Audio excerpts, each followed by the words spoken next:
Studies consistently show that people who engage with the Bible report higher levels of well-being, lower rates of depression, and greater resilience. The Bible's influence on human history, culture, and society is unparalleled. Its profound and transformative impact, combined with its unique attributes, demonstrates not only its reliability as a historical document, but also its exceptional role in shaping the world. Legal systems. Many modern legal frameworks are rooted in biblical principles, particularly the Ten Commandments. Concepts like the sanctity of life, property rights, and justice have shaped Western jurisprudence. British common law, which influenced legal systems globally, was heavily informed by biblical ethics. So I think that one's interesting in and of itself. We're looking at getting rid of some of the moral aspects of the Bible, but a lot of our basic law is based on those moral aspects. It's like, how do we find cohesiveness in the fabric of society if we don't have laws that, come from a higher source? Mm-hmm.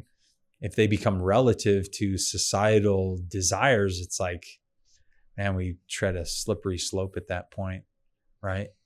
Where morals become relative. Mm-hmm. I don't know, dangerous. Abolition of slavery. Christian leaders inspired by biblical principles led abolitionist movements worldwide. William Wilberforce in Britain and Frederick Douglass in the United States cited the Bible as their moral guide.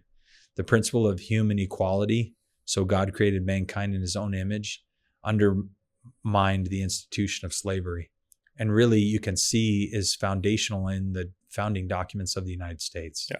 Right? For sure. This idea of being endowed with certain inalienable rights from a creator. That unfortunately certain powers that be are trying to remove. Crazy to think about. But the concept of universal human dignity and equality stems from biblical teachings that all people are created in God's image.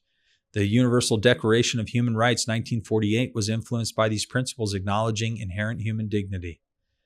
The Bible has shaped the moral and ethical foundations of societies, directly influencing the development of justice, liberty, and equality. Education and science. We covered this pretty heavily.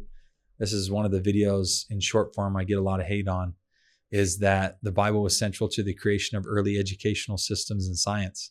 The University of Paris, Oxford, Cambridge, and later Harvard, Yale, Princeton were founded with the mission of teaching biblical principles. Literacy campaigns in Europe and Americas were driven by the desire to make the Bible accessible to all. Science. Many pioneering scientists were devout Christians who viewed their work as understanding God's creation.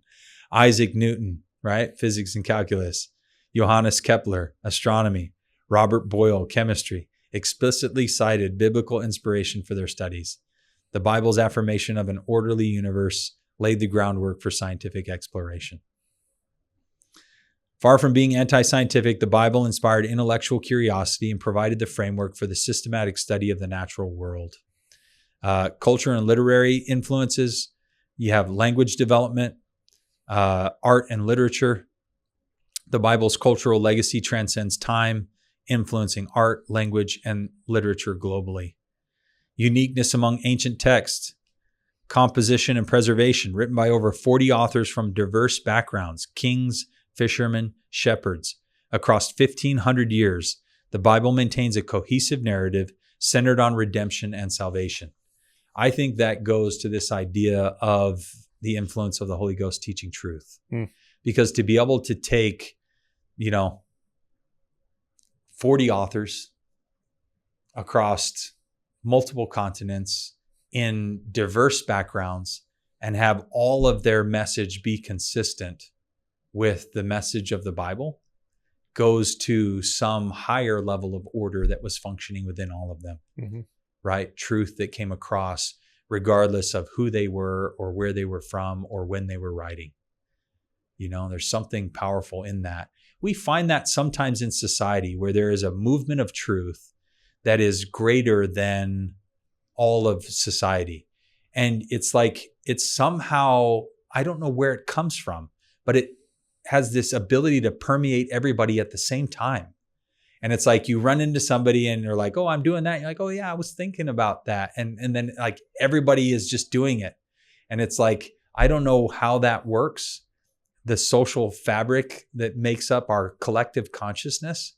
But there have been a few times in history where that collective consciousness has been tapped by something greater than ourselves that creates this cohesive message across all the world that's just brilliant to behold. And I really think that the message of the Bible is the culmination of that effect because of, how eloquently it came together with such high levels of consistency across such disparate parties. Pretty brilliant. Unparalleled preservation, internal consistency, accessibility set the Bible apart from all other texts, ancient or modern. Social impact, empirical evidence. I don't know if people love that term. Charity and humanitarian efforts, though, you can measure that. Totally. Christian organizations inspired by biblical teachings on love and service have founded hospitals, orphanages, and relief agencies. The Red Cross, Salvation Army, World Vision are all rooted in Christian principles. Global influence, the Bible has guided the moral and cultural development of entire civilizations, from the Roman Empire's adoption of Christianity to the establishment of modern democracies. The Bible's impact on global progress, charity, and governance is unmatched, directly shaping a more just and compassionate world. Modern psychological and sociological evidence. I just pulled a couple studies I thought were fun. And so studies consistently show that people who engage with the Bible report higher levels of well-being, lower rates of depression, and greater resilience. Why do you think that is?